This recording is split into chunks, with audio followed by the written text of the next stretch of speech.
Hello, I'm Archie Luxury and welcome to the program. Today I'd like to talk about why 3 is the perfect number for me. And what I'd like to do is go through why my 3 pieces mean so much to me and why these pieces are the cornerstone of my collection. And as most viewers know here, I've downsized and I've decided to keep my Rolex Explorer 2 white dial, my Patek Philippe Calatrava 5107 and my Jaeger LeCoultre Reverso Grand Date. And the thing about watch collecting is that each of these pieces here tells an important part about who I am as a person. That's right, it tells people, and it tells the story of Archie and why Archie is who he is. And I'd like to go into this in a bit of detail just so that my viewers can understand what makes up Archie and why Archie has the certain taste that he does. And it's very important to me that these 3 pieces remain in my collection because they're really the cornerstone of my life. It's the cornerstone of who I am, where I'm going, and you know, what I've achieved. And I'd like to really explain why I've chosen these pieces. And I'm not sort of going into, oh, I chose this because it was a white metal with a white face. I want to go into the semantics. Why did I choose the Explorer 2? Why did I choose the Patek? And why did I choose the Jaeger?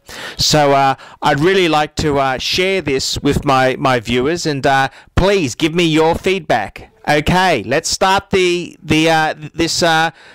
series. Okay, first piece in the collection. It's the Rolex Explorer 2 white dial. Now, the Rolex Explorer series is a very important piece to Archie.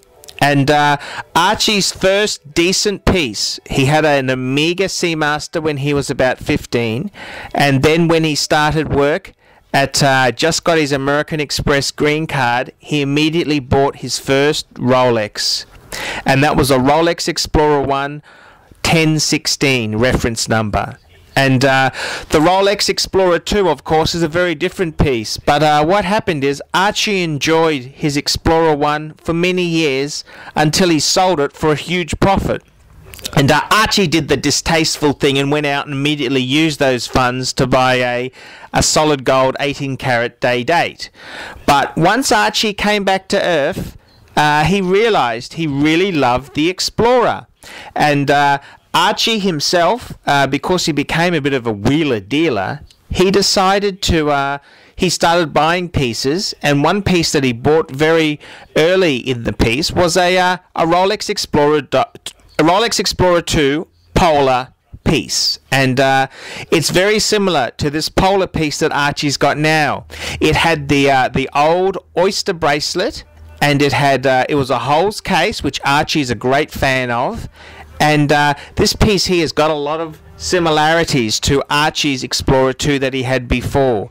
So in many ways, Archie wants to keep the Explorer 2 in his range because it's a link to his past. He had an Explorer 1, and the Explorer 2, when Archie owned it, he really said to himself, shit, this is the Explorer I always wanted, because the Explorer 1 was just a very simple and elegant watch, but the Explorer 2 was a bit more, you know, it had the second time zone, it had the date feature, and it was a, you know, really cool piece. And the best thing about it that Archie really appreciated was that it was in line with his Explorer 1 because it didn't stand out like a Rolex Datejust. It didn't scream Rolex to everyone.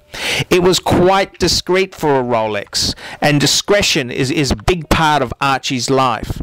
And yes, the Rolex Explorer 2 that Archie had there, it was a piece that he enjoyed for a long while. And when Archie managed to get another Polar many years later, he just realizes, hey, this is a piece to keep. It's a keeper. It ties me to my past, you know, in a positive light. So that's the reason that Archie has kept the Rolex Explorer 2 in his collection.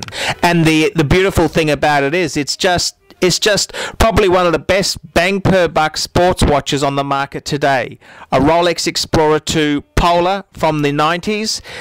It's just really good value, and you know, in many ways there, I think it's probably going to be one of the more collectible Rolexes in 20 years' time. So it's a great piece, and it really tells the story of Archie, and it's got a long history of Archie's pieces that he's had in the past. So that's the reason I've decided to keep the Rolex Explorer 2 Polar. Okay, the next piece in the range that Archie definitely is going to keep, it's a keeper, is Archie's Patek Philippe Calatrava 5107 in white gold. And this is a piece that Archie really loved. And it's a piece that Archie's enjoyed because he had a small inheritance come his way. And before the inheritance came, it took a while for Archie to say, well, Archie started thinking, look, I really want to get a fuck off piece. And Archie in the past had enjoyed a 2 day dates. That's the Rolex Presidents in 18 karat. One was a diamond dial one, and the other one was a blue dial one. But Archie was thinking to himself, what sort of fuck off piece do I want? Archie was thinking steel Daytona, and then he was thinking, hang on a minute, I've owned a few Pateks, but I've never actually bought a Patek which was not a compromise. I've always bought Pateks because they were good. They were slightly cheaper because they were quartz, slightly cheaper because they were a bit small by modern standards. So Archie thought, hang on a minute, this is one chance. I've got a small inheritance coming. I can either buy a prestige German car, or I can get a fuck off wristwatch which I can keep forever, and it can become an heirloom. So Archie started playing the devil's advocate and trying to work out which piece would Archie like. Did he want a steel Daytona? Did he want a day date? Did he want a gold sub? Did he want a Patek? And Archie started looking around, and Archie had at the back of his mind a yellow gold Patek gondola. But anyhow, when the money finally came in, didn't take Archie long to suddenly jump on this Calatrava, the Grand Tourly Calatrava, the 5107, and in white gold. Archie's never owned many pieces in white gold, so it came as a bit of a surprise, a bit of a shock, but white gold is a lovely metal, and it's in line with Archie liking to be discreet. He doesn't want the punters, you know, knowing he's got a watch on his wrist that's the same price as their car. So it's a very discreet sort of watch. And Archie had to think about it. Did he want a day date? Did he want, you know, he's just thinking the Daytona. That was probably, you know, the biggest choices that Archie, because just before Archie bought the Patek, the dealer, the Rolex dealer, rang Archie up and said, hey, I've got a steel Daytona with a black dial with your name on it. And the only reason Archie didn't jump at the chance was when he converted it into US dollars, it wasn't such a buy, because Archie's always got to make a buck. I mean, at the end of the day, the business fundamentals need to be right, or else it's fucked. But the Patek, you know, it's just such a piece which tells the discerning public who Archie is. And if you look at Archie's photograph, he's proudly wearing that Patek Calatrava on his wrist. I don't think there's any other piece that Archie could really wear now. And the truth is, if Archie did sell the Patek, it's something he would regret forever, because it's just so much part of Archie. Archie's initials are PP. In his real name is Paul, and his surname is Puter. So PP is perfect for Patek Philippe. And you know, Archie kind of likes having a fuck off piece on your wrist that is, you know, the king of horology. So that's the reason Archie chose the Patek Calatrava 5107 Grand Tourly. Okay, the third and final piece in Archie's collection at the moment is Archie's Jaeger-LeCoultre Reverso Grand Date. And this is just an absolute stunning piece. And again, in line with the Patek, the Reverso was bought when Archie, instead of saying, what's a good buy, what's good bang per buck, it's something he saw, he's admired for many years, and he said to the guy, I'll give you $1,000 on top of what you paid for it to get it. And the financing, Archie's wife had said to Archie, hey, start looking around for a present for your 40th. That's right, Archie's turning 40, the big 40. And, Archie's past the halfway mark.